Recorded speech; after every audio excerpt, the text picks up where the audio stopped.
Permitam-me contar essa história. Aconteceu no estado de Minas Gerais, em uma das muitas fazendas que ficam presas naquela paisagem tão linda que cerca este estado. Embora eu tenha nascido e sempre tenha vivido em São Paulo, e o resto dos meus primos em Sergipe, todos os anos, em outubro, vamos para lá visitar a fazenda dos nossos avós. Hoje eles já não estão mais vivos, mas continuamos indo para nos reunir e lembrar deles. Agora que estávamos planejando tudo aqui para irmos nos próximos dias, lembramos daquela vez que fomos no Natal de 97. O Natal em que conhecemos um episódio da nossa família do qual nunca nos haviam falado, pelo menos não com clareza.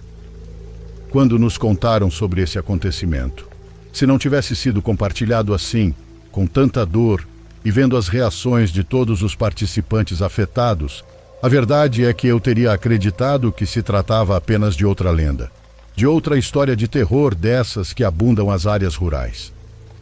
Todos na família sabíamos sobre o tio César, o segundo filho dos avós, o mais velho depois do meu pai.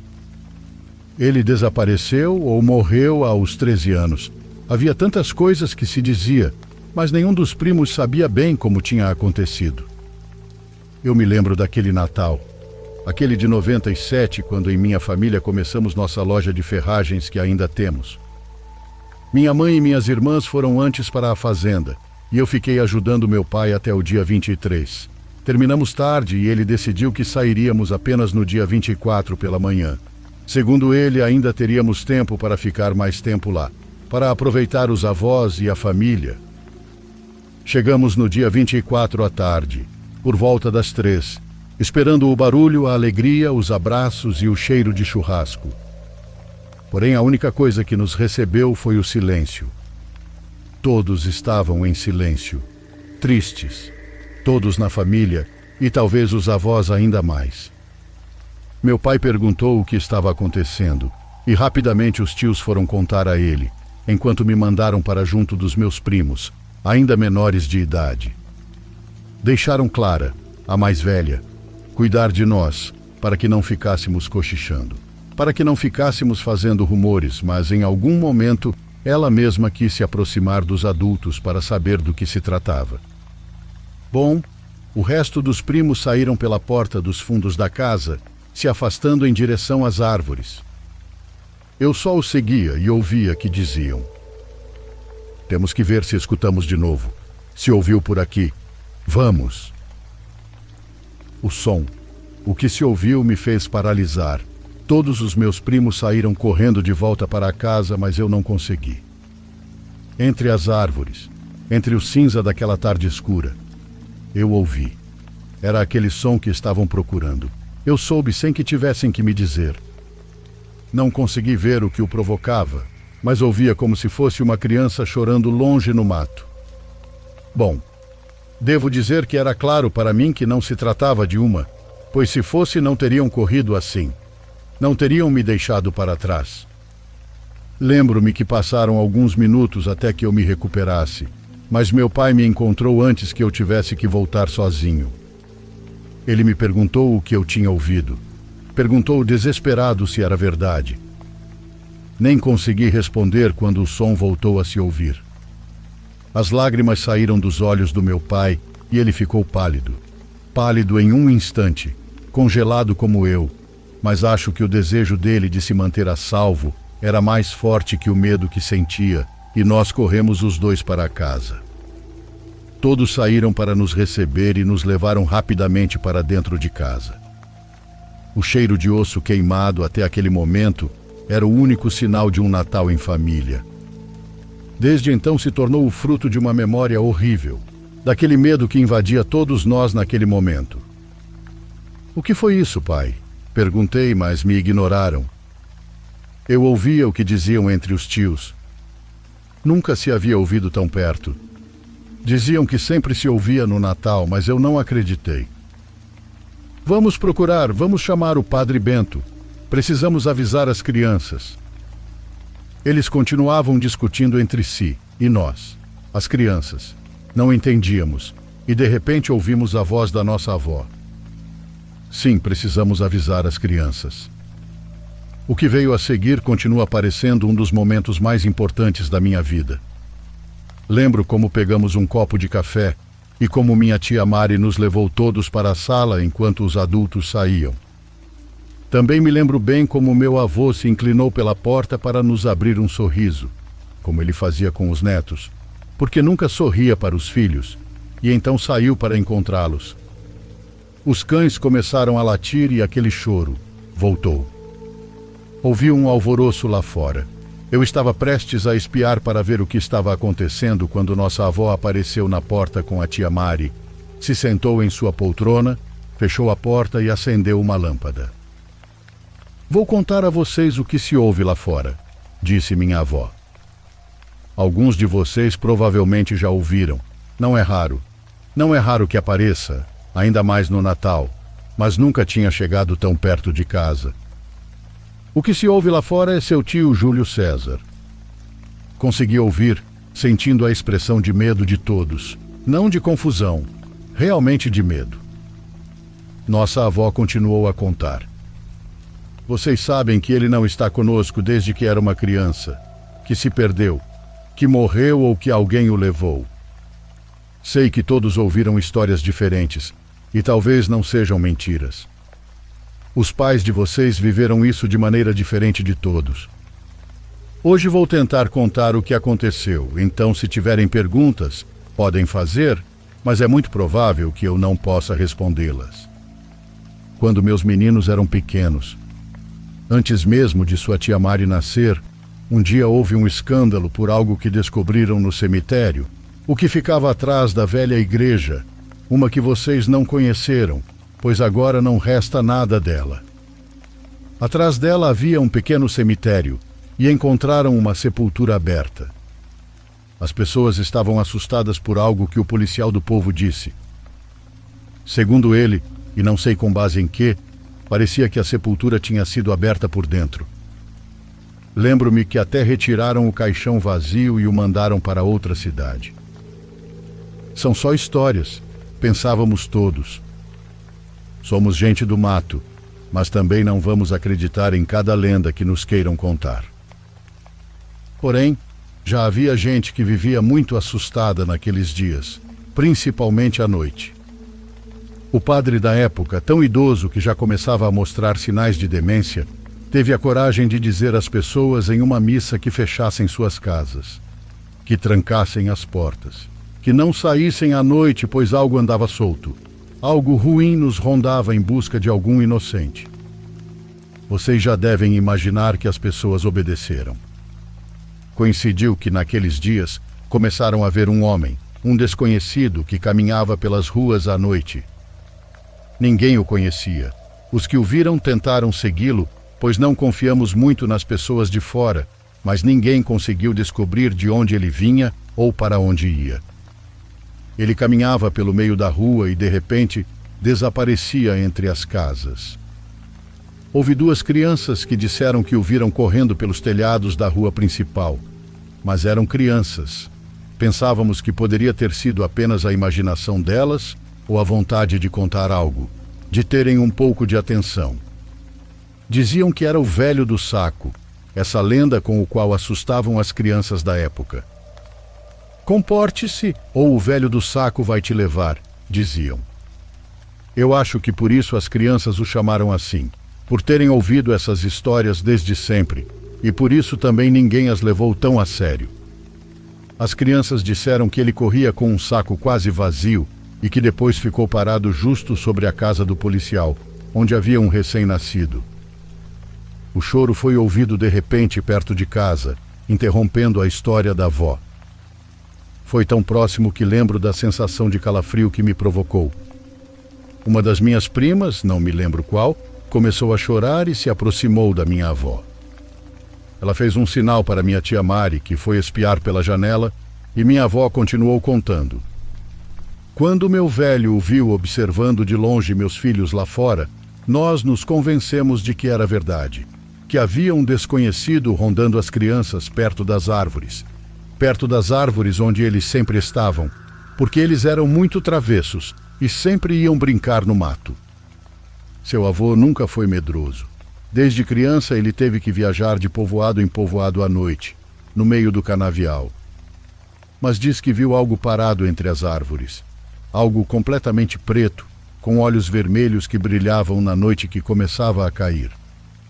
Se fosse um homem comum, seu avô teria corrido atrás dele com sua carabina, mas era outra coisa. Sabíamos que era outra coisa.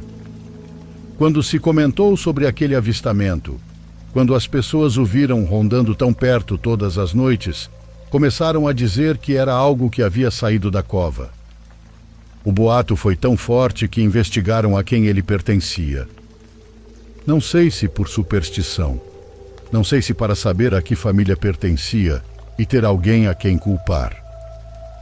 Aquelas sepulturas eram mais antigas que o lugar, não restava mais nada delas, e aquelas 6 tumbas do fundo jamais tiveram nome.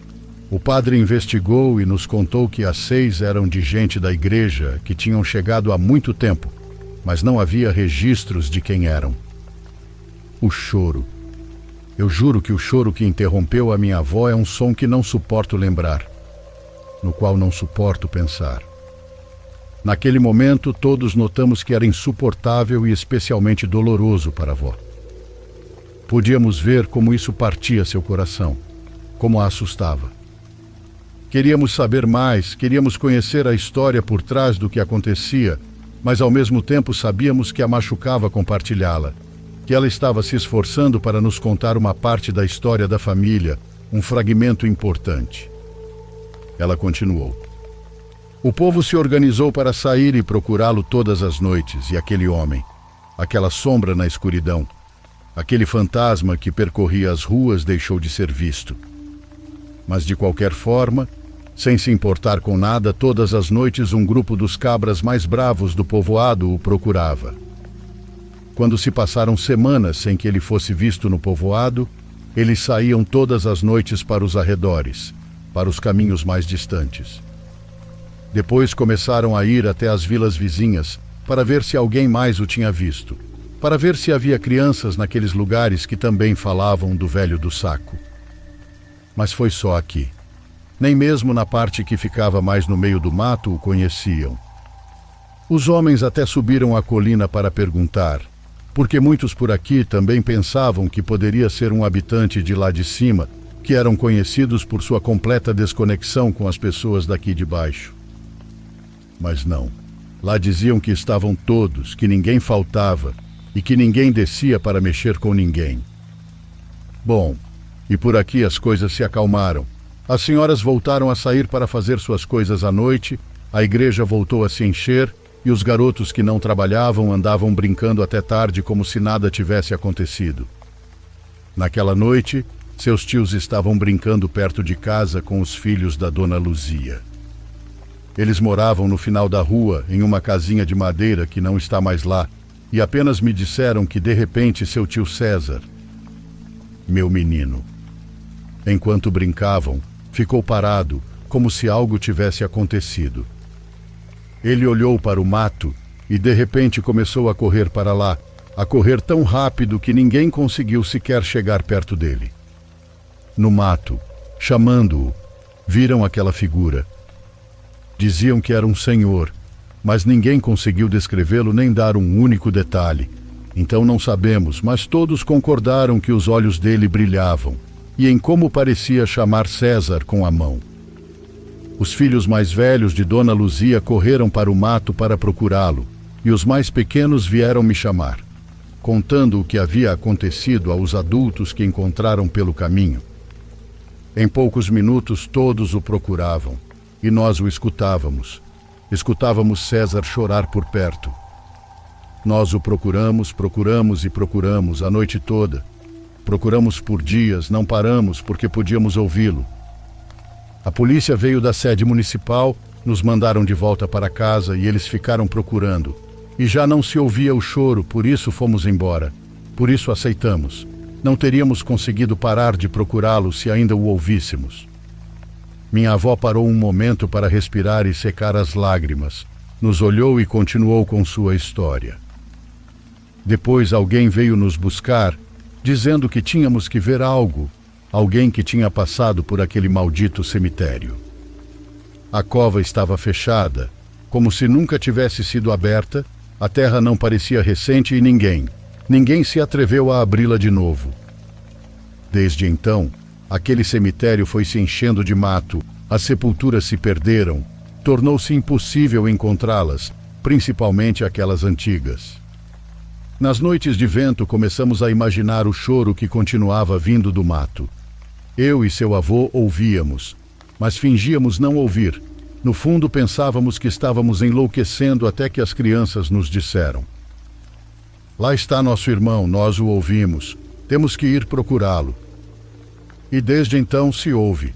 Se ouve no aniversário do seu tio Alberto, se ouve quando o Natal se aproxima, mas sempre como um murmúrio ao vento.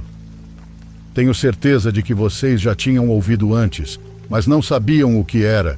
Às vezes só aparecem sussurros no mato. Mas hoje se ouve muito perto, como se estivesse aqui.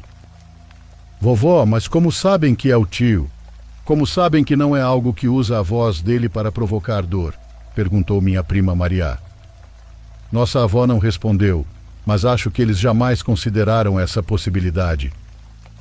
Olhei pela janela tentando ver as árvores à distância e reconheci uma figura parada diante das árvores, ao longe. Saí para ir até ele e, ao me aproximar, ouvi que falava como se seu irmão pudesse ouvi-lo. Pedia desculpas por não ter cuidado dele, por não ter evitado que o levassem. Não fale, pai. Talvez o que ouvimos não seja o tio, eu disse. Aquele que chora, aquela coisa que está chorando não é seu tio. Já vi o que é, ele me respondeu.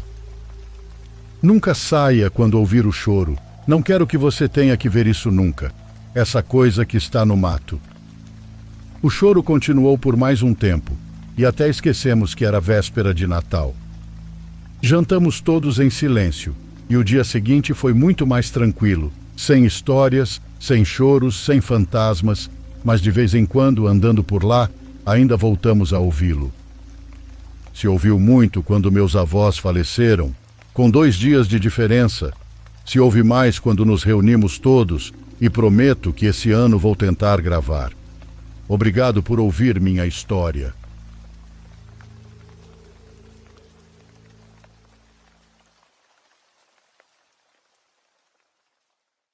Por favor, curta e se inscreva se você estiver gostando. Agora continuamos.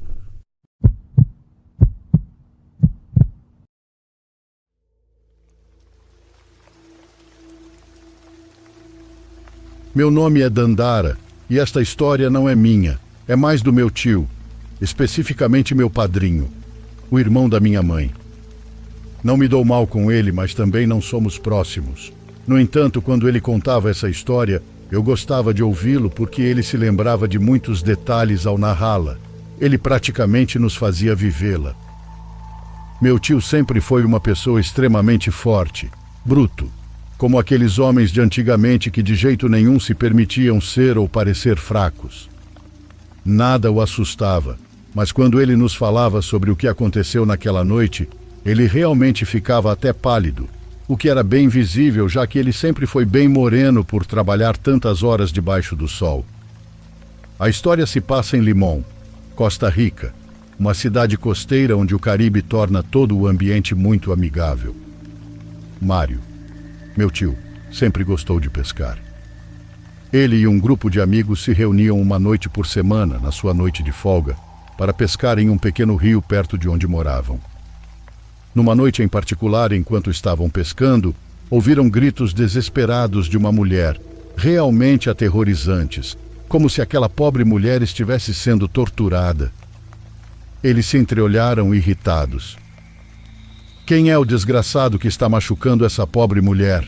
Vamos colocá-lo no seu lugar para ele aprender, disse meu tio, indignado.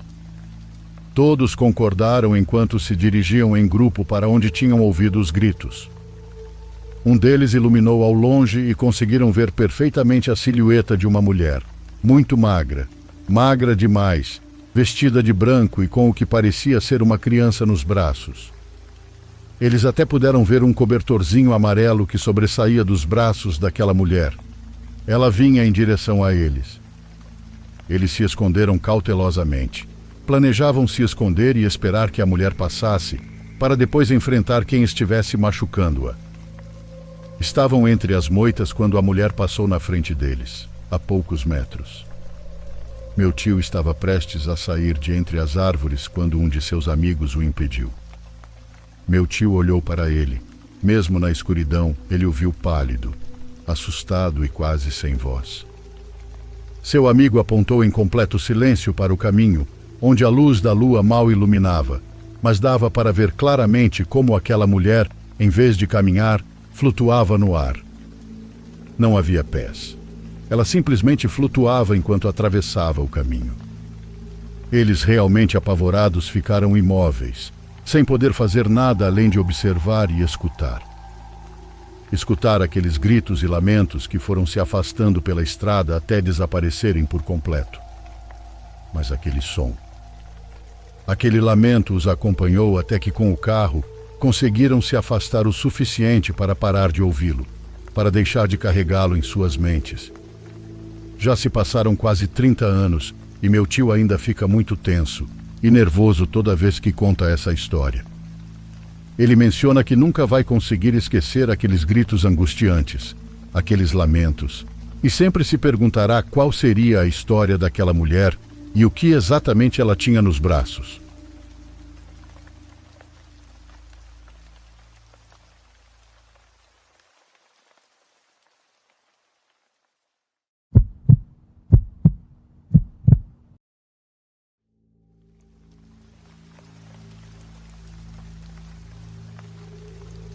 Sempre me chamaram a atenção temas paranormais.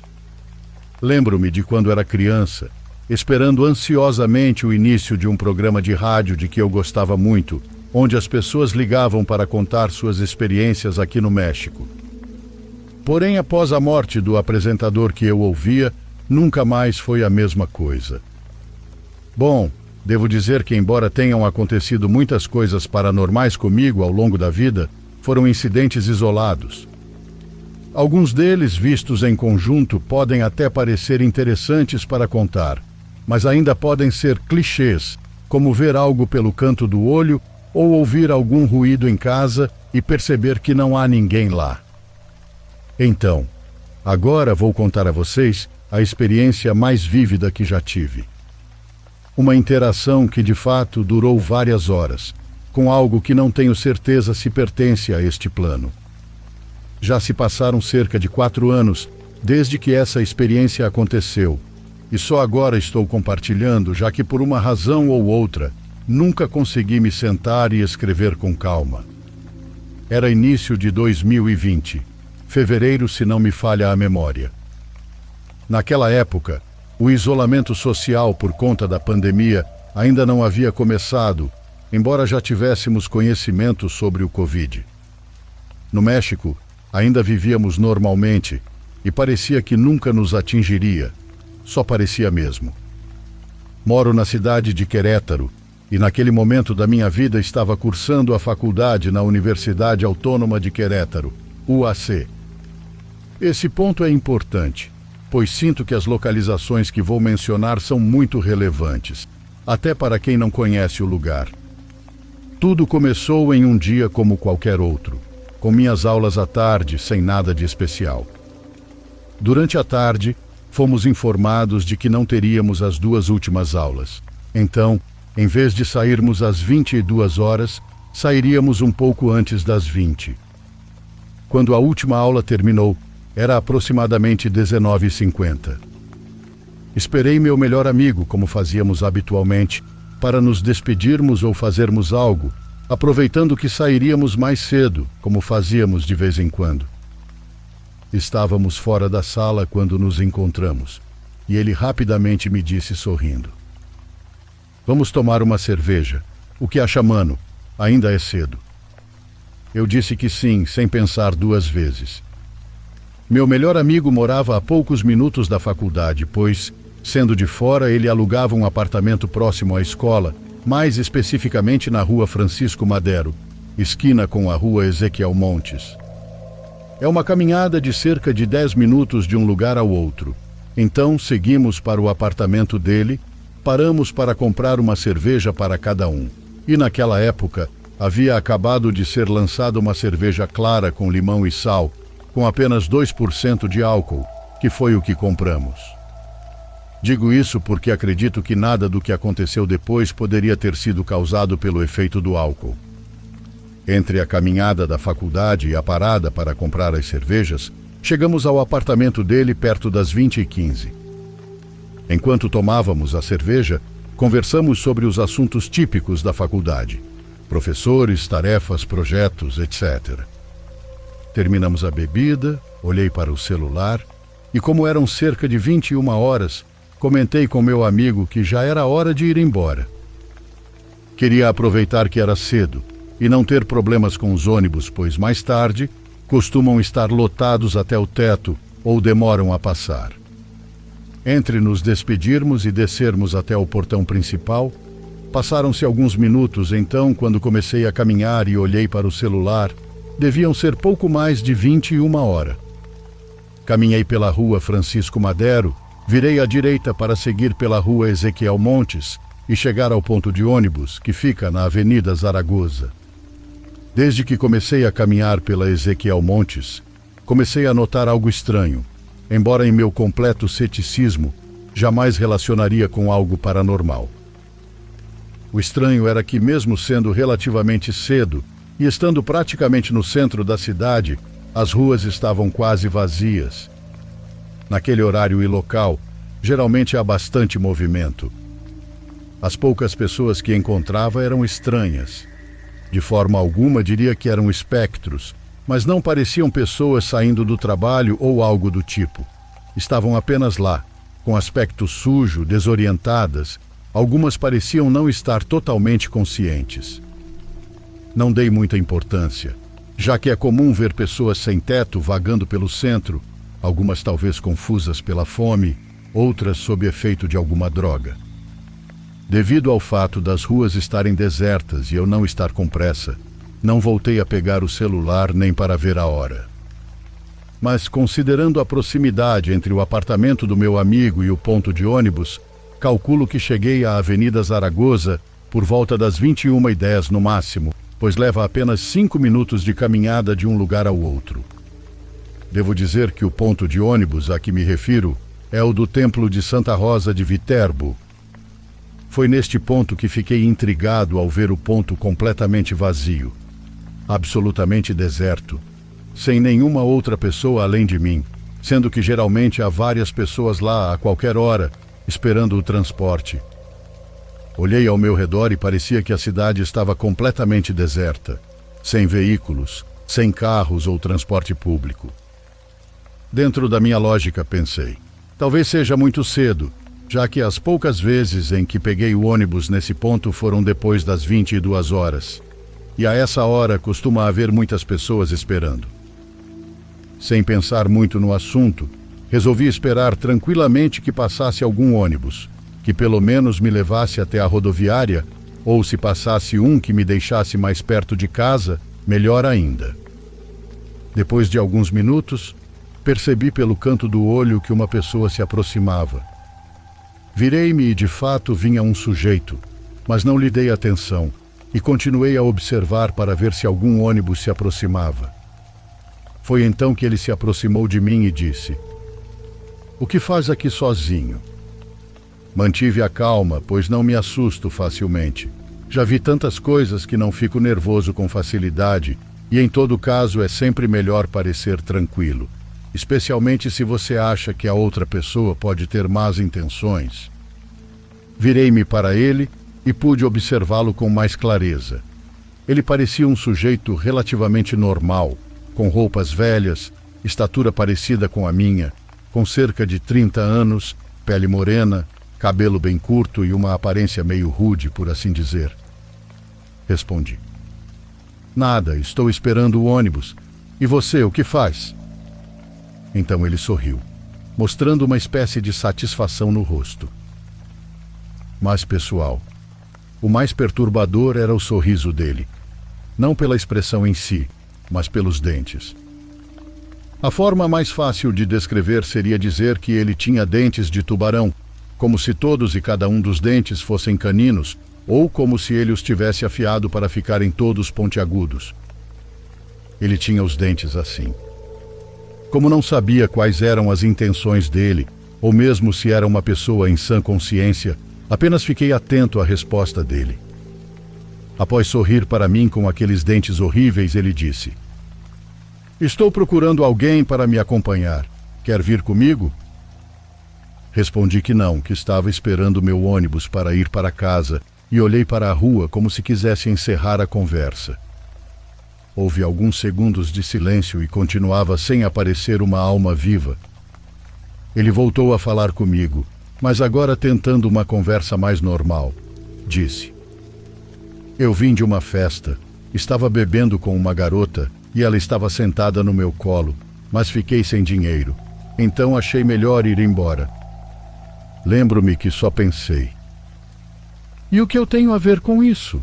Mas não podia ser rude com um sujeito tão estranho, ainda mais estando completamente sozinho, então só concordei dizendo: "Ah, que pena, mas acontece."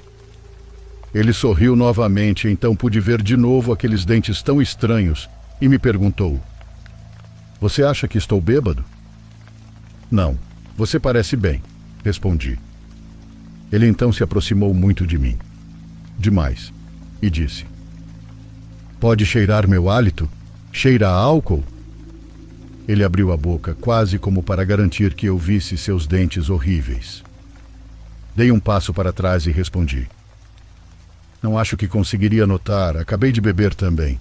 Não vou conseguir sentir o cheiro de álcool." Ao mesmo tempo pensei: esse cara está louco se acha que eu vou cheirar sua boca. Ele fechou a boca e disse: "Bom, vamos continuar. Eu pago as bebidas e consigo umas garotas para nós." "Não, obrigado, eu preciso ir para casa", respondi enquanto pensava que ele queria fazer algo comigo, pois acabara de me dizer que estava sem dinheiro e agora queria me convidar para beber. Algo não fazia sentido.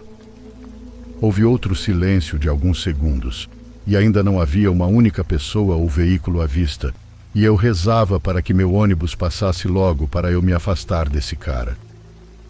"Então você não vem comigo?" ele perguntou, quebrando o silêncio. Respondi firmemente: "Não, eu vou para casa." Nesse momento vi que finalmente um ônibus vinha. Nem me importei em ver a rota, só queria me afastar daquele cara. Fiz sinal para o ônibus parar. Enquanto o ônibus se aproximava, ele me perguntou: "Esse é mesmo o seu ônibus?" Eu apenas respondi: "Sim, já estou indo. Até mais, mano." Parecia que as coisas estranhas tinham acabado, mas a noite ainda não havia terminado. Subi no ônibus e, ao procurar o leitor do cartão de pagamento, percebi que não havia um. Comentei com o motorista que não tinha dinheiro, apenas o cartão, e ele disse para eu não me preocupar e se sentar. O ônibus estava relativamente vazio. Havia apenas outras 5 pessoas além do motorista e eu. No entanto, quando prestei atenção aos outros passageiros, parecia que estava cheio de pessoas em situação de rua. Com todo o respeito, eram pessoas com roupas rasgadas, sujas e pareciam desorientadas. Havia um homem de uns 50 anos, extremamente magro, quase só pele e osso, que se retorcia de maneira muito estranha. Achei que talvez ele estivesse sob o efeito de alguma droga e decidi não olhar muito para não arrumar confusão. O ônibus continuou pela Avenida Zaragoza e pensei em descer na esquina 5 de Fevereiro, mas essa parada também estava deserta, então decidi continuar no ônibus e descer na parada onde normalmente pegava o ônibus todos os dias. Pensei: lá sempre está cheio de gente, a essa hora o pessoal já deve estar saindo das aulas. Chegamos à parada e não havia ninguém. Estava completamente vazia. Pensei que talvez ainda fosse muito cedo e os alunos ainda não tinham saído. Pelos meus cálculos, não devia passar das 9h30. Decidi não descer ali, mas logo pensei que na verdade não tinha ideia de onde aquele ônibus estava indo. Apesar de poder perguntar ao motorista, Estava confuso e preferi me preparar para descer na próxima parada. Finalmente desci na esquina com a Avenida Universidade. Novamente a parada estava vazia, o que era estranho, pois ali sempre tem muita gente esperando o transporte, especialmente trabalhadores saindo do expediente. Não sabia mais o que pensar, mas pelo menos havia carros passando na estrada, o que me dava um pouco mais de tranquilidade. Esperei uns 5 minutos, mas o ônibus não passava. Foi quando um carro se aproximou, passou um pouco e depois deu ré, parando ao meu lado. O vidro do passageiro desceu e pensei: e agora quem será que está aí? O vidro desceu por completo e alguém me chamou pelo nome. Me abaixei para ver quem estava dirigindo e ouvi meu nome de novo, perguntando o que eu fazia ali. Percebi que era uma das minhas primas, que mora bem perto da minha casa. Desculpa, não reconheci seu carro, disse com um sorriso nervoso. Ela me disse para entrar, que me levaria para casa. Dentro do carro, ela perguntou o que eu estava fazendo ali tão tarde, pois àquela hora nem ônibus passava mais. Respondi que ela estava enganada, que tinha saído cedo e que sempre pego o ônibus mais tarde. Ela me olhou estranhamente, apontou para o relógio no painel do carro e já eram quase meia-noite. Incrédulo, disse que o relógio dela devia estar errado, pois era cerca de 21h40. Eu estava completamente seguro da hora, pois pelos meus cálculos não fazia nem 1 hora desde que saí da casa do meu amigo. Ela continuou me olhando confusa e respondeu: eu saio do trabalho às 11 e ainda fiquei conversando com uma amiga. Como poderia ser 21h40? Isso fez total sentido, pois de fato ela sai às 11 da noite. Rapidamente peguei meu celular e realmente já faltava 10 para meia-noite. Recebi várias chamadas perdidas da minha mãe e ainda tentava entender o que estava acontecendo quando ela ligou de novo, perguntando onde eu estava. Não soube o que dizer, então só falei que tinha ficado com um amigo e perdido a noção do tempo, mas que estava com minha prima. Depois de desligar, minha prima comentou: viu? Não deveria estar em festas. Eu ainda estava confuso sobre como havia perdido 2 horas da minha vida, então só disse que estive com um amigo e demorei para encontrar o ônibus. Finalmente, ela me deixou em casa perto da meia-noite. Me despedi e entrei. Tentei racionalizar o ocorrido, achando que talvez tivesse saído mais tarde da casa do meu amigo, mas só para tirar a dúvida, no dia seguinte perguntei a ele se lembrava da hora em que saí de seu apartamento. Ele confirmou: saí às 21 horas. Eu sei que talvez não seja uma história assustadora, mas é muito estranha e levanta muitas questões. Quem eram aquelas pessoas tão estranhas? Quem ou o que era aquele sujeito de dentes afiados? Para onde ele realmente queria me levar? E o que aconteceu com essas 2 horas que perdi? Será que estive com seres de outro plano? Ou fui eu quem por algum motivo viajou para outro por um momento?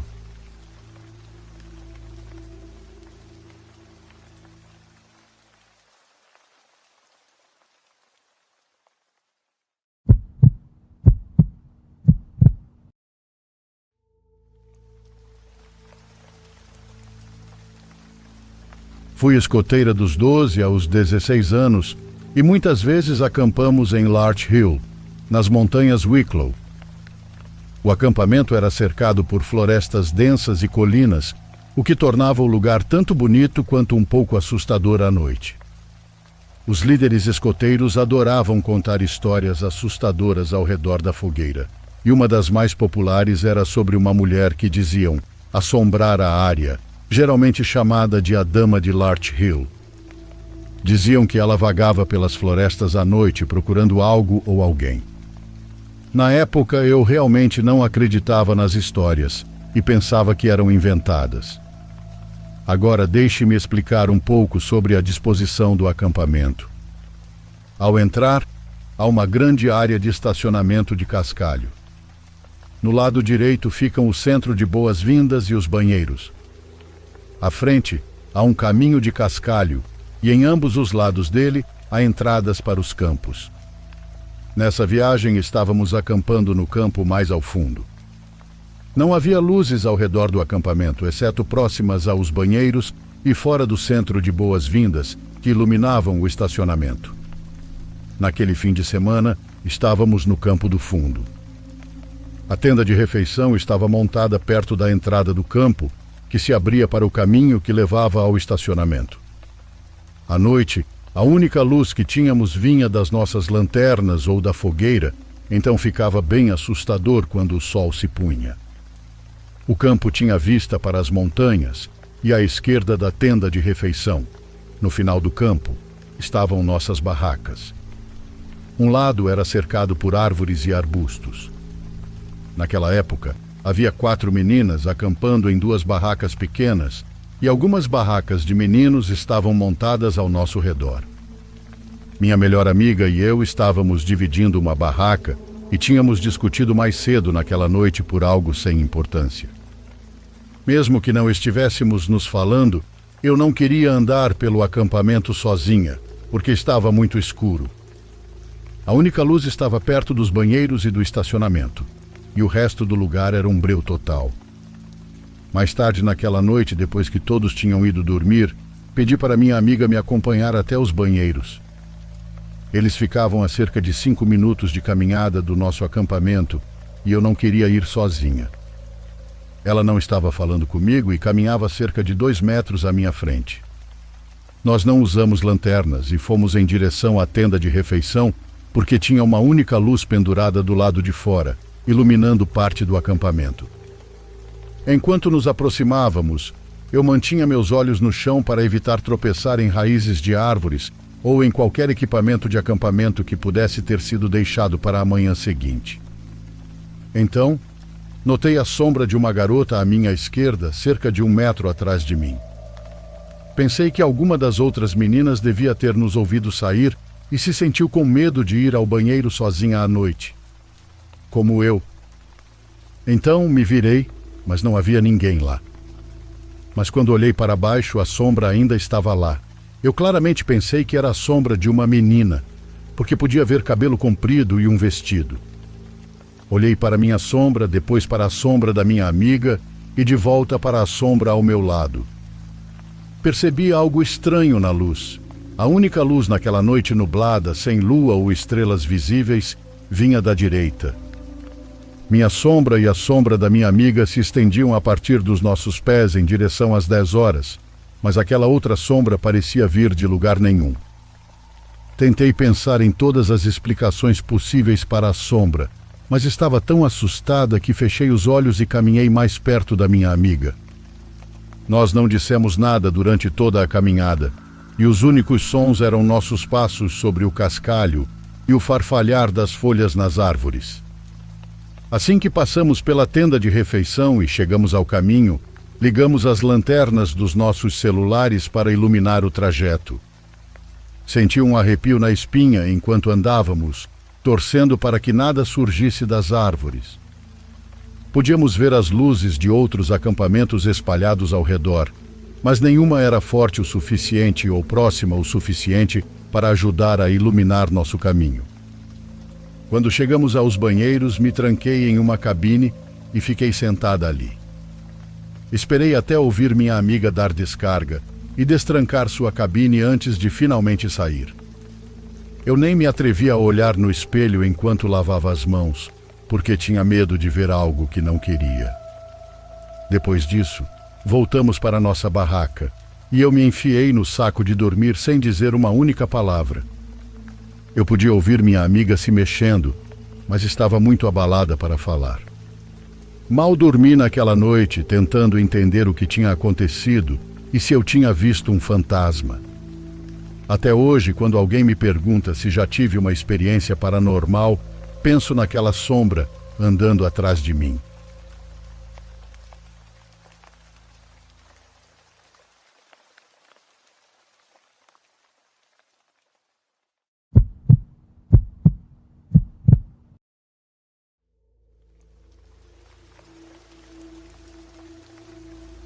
Meu nome é Dandara e esta história não é minha, É mais do meu tio, especificamente meu padrinho, o irmão da minha mãe.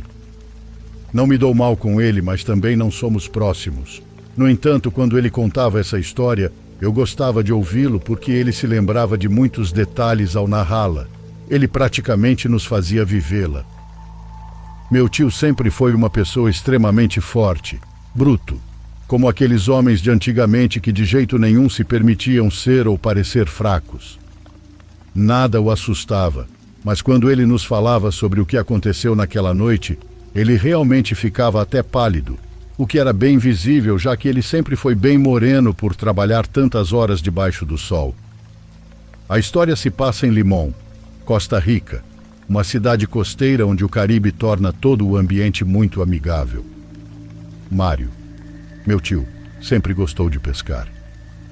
Ele e um grupo de amigos se reuniam uma noite por semana, na sua noite de folga, para pescar em um pequeno rio perto de onde moravam. Numa noite em particular, enquanto estavam pescando, ouviram gritos desesperados de uma mulher, realmente aterrorizantes, como se aquela pobre mulher estivesse sendo torturada.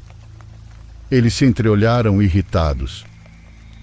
Quem é o desgraçado que está machucando essa pobre mulher? Vamos colocá-lo no seu lugar para ele aprender, disse meu tio, indignado. Todos concordaram enquanto se dirigiam em grupo para onde tinham ouvido os gritos. Um deles iluminou ao longe e conseguiram ver perfeitamente a silhueta de uma mulher, muito magra, magra demais, vestida de branco e com o que parecia ser uma criança nos braços. Eles até puderam ver um cobertorzinho amarelo que sobressaía dos braços daquela mulher. Ela vinha em direção a eles. Eles se esconderam cautelosamente. Planejavam se esconder e esperar que a mulher passasse, para depois enfrentar quem estivesse machucando-a. Estavam entre as moitas quando a mulher passou na frente deles, a poucos metros. Meu tio estava prestes a sair de entre as árvores quando um de seus amigos o impediu. Meu tio olhou para ele. Mesmo na escuridão, ele o viu pálido, assustado e quase sem voz. Seu amigo apontou em completo silêncio para o caminho, onde a luz da lua mal iluminava, mas dava para ver claramente como aquela mulher, em vez de caminhar, flutuava no ar. Não havia pés. Ela simplesmente flutuava enquanto atravessava o caminho. Eles, realmente apavorados, ficaram imóveis, sem poder fazer nada além de observar e escutar. Escutar aqueles gritos e lamentos que foram se afastando pela estrada até desaparecerem por completo. Mas aquele som, aquele lamento os acompanhou até que com o carro conseguiram se afastar o suficiente para parar de ouvi-lo, para deixar de carregá-lo em suas mentes. Já se passaram quase 30 anos e meu tio ainda fica muito tenso e nervoso toda vez que conta essa história. Ele menciona que nunca vai conseguir esquecer aqueles gritos angustiantes, aqueles lamentos, e sempre se perguntará qual seria a história daquela mulher e o que exatamente ela tinha nos braços.